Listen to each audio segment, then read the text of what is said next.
भानु सिंह का परिवार गोरखपुर गांव में रहता था। भानु एक गरीब मजदूर था।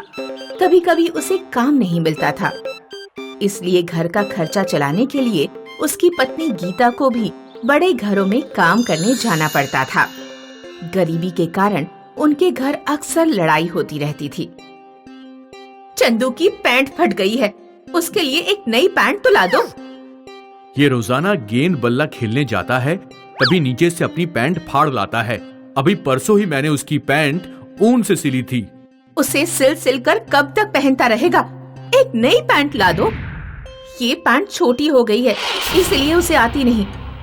एक तो इस समय का काम नहीं है, शिवानी की शादी करनी है और तुम्हें नए कपड़े खरीदने की पड़ी है। मैं अपने लिए खरीद रही हूँ क्या? पिछली होली की पैंट वो कब तक पहनता रहेगा? ठीक है, ला दूंगा। भानु सिंह के घर पर बहुत पुरानी अलमारी थी। गीता जब भी सफाई करने के लिए उस अलमारी को हटाने की कोशिश करती तो भानु उसे रोक देता।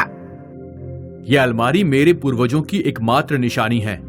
इसे भगवान के लिए जैसी रखी है वैसे ही रखी रहने दो। इसकी सफाई मैं कर दूंगा। एक दिन जब भानु घर पर नहीं था तो गीता ने सोचा, आज वो घर पर नहीं है, आज तो मैं इस अलमारी को हटाकर सफाई करके ही रहूंगी। गीता ने अपने बेटे की मदद से अलमारी हटा दी और दीवार की सफाई करने लगी। गीता ने देखा कि दीवार पर एक गोल काला निशान है। अरे, ये किस चीज का निशान है? गीता ने जैसे ही उस निशान पर अपनी उंगली रखी, दीवार में एक दरवाजा खुल गया। दरवाजे के अंदर बिल्कुल अंधेरा था, कुछ भी दिखाई नहीं दे रहा था। माँ, पहले पिताजी को आ जाने दो, तब हम इस दरवाजे के अंदर जाएंगे। क्या पता इसमें कोई भूत प्रेत निकल आए। शाम को जब भानु घर लौटा तो गीता ने उसे दरवाजा दिखाया। जरा मोमबत्ती लेकर आओ। मोमबत्ती से जब रोशनी की गई तो उन लोगों ने देखा कि दरवाजे के लगभग 2 मंजिल नीचे एक रास्ता है जो कहीं जा रहा है। नीचे उतरने के लिए पहले हमें सीढ़ी बनानी होगी। भानु के परिवार ने 2 मंजिल की एक लंबी सीढ़ी बनाई और फिर दरवाजे के नीचे उतरे। गुप्त दरवाजे का रास्ता उन्हें एक बहुत बड़ी अंडरग्राउंड जगह पर ले गया, जहां 3 सोने के बंगले बने हुए थे। विश्वास नहीं होता कि जमीन के अंदर इतने बड़े 3 बंगले हो सकते हैं। इनकी चमक तो अद्भुत है, सोने जैसे चमक रहे हैं। भानु के परिवार ने तीनों बंगलों के अंदर जाकर देखा। बंगलों के अंदर हर चीज सोने की थी। सोने के बर्तन, सोने की चारपाई, सोने का दरवाजा, सोने का सोफा। लगता है मेरे पूर्वज बहुत अमीर थे और उन्होंने ये 3 सोने के बंगले छुपा कर रखे थे। अब हमें क्या करना चाहिए? क्या हम इन तीनों बंगलों को बेच दें और अमीर बन जाए? नहीं, ऐसा करना बेवकूफी होगी। अगर हमने बाहर किसी को बताया कि हमारे पास 3 सोने के बंगले हैं तो गांव के बड़े बड़े जमींदार हमसे किसी तरह ये बंगले छीन लेंगे। बाहर से हमें ऐसे ही गरीब बने रहना होगा।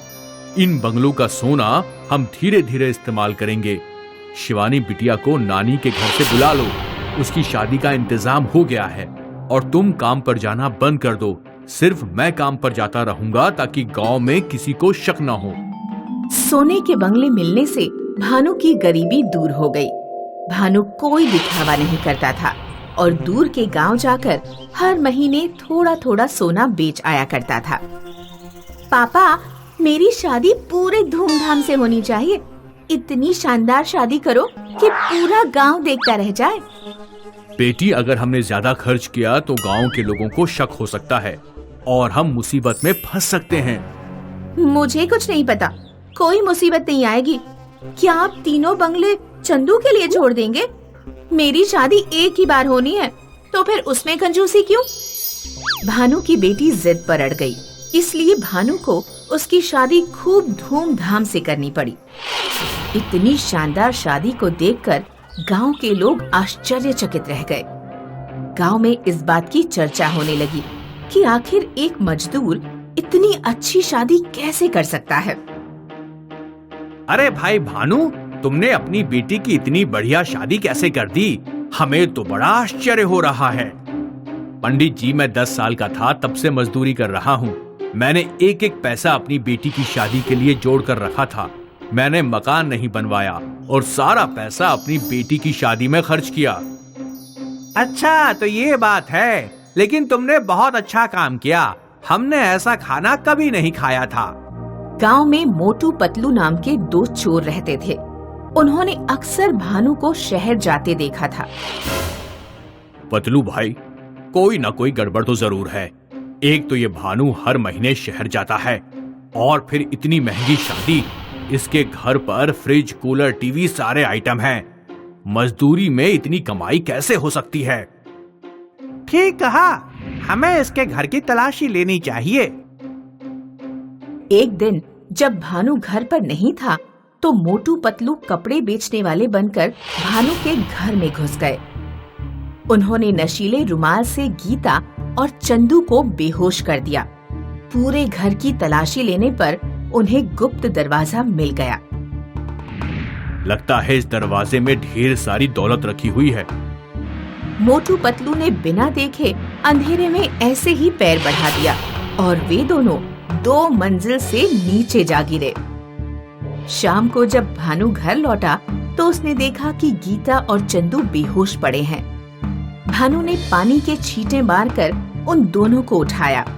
फिर वह गुप्त दरवाजे के अंदर गया तो उसने देखा कि 2 चोर नीचे बेहोश पड़े हुए हैं। चोरों को जब होश आया तो वे एक खंबे से बंधे हुए थे और भानु का परिवार उनके सामने था। हम लोग रोजाना सीढ़ी हटाकर रख लिया करते थे क्योंकि हम जानते थे कि कभी न कभी कोई चोर आ सकता है। तुमने बिना देखे ही पैर बढ़ा दिया और 2 मंजिल से सीधे नीचे गिर पड़े। हम कौन हैं? हम कहाँ हैं? लगता है सिर पर चोट लगने के कारण इन दोनों की याददाश्त चली गई है। चलो अच्छा हुआ, वरना इन दोनों का कोई और इंतजाम करना पड़ता। भानु दोनों चोरों को हजारों किलोमीटर दूर जाकर शहर के एक अस्पताल में भर्ती करके घर वापस लौट आता है और खुशी खुशी अपना जीवन बिताने लगता है। राकेश हर साल गर्मियों की छुट्टियों में अपनी नानी के घर घूमने आता था। राकेश के नानी नाना एक दिन बातें कर रहे थे। आज हमारे गांव का एक आदमी और गायब हो गया। सुना जाता है वो नदी के उस पार सोनापुर गांव के जंगल में सोने के बंगले की खोज में गया था। अरे वहाँ कोई सोने का बंगला नहीं है। उस बंगले में भूत रहते हैं। जब कोई नदी पार करके जंगल में जाता है तो उसे पकड़ लेते हैं। नानी, क्या नदी के पार जंगल में वास्तव में कोई बंगला है? पता नहीं बेटा, हमने भी गांव वालों की तरह बस सुना है, लेकिन तुम वहाँ कभी मत जाना।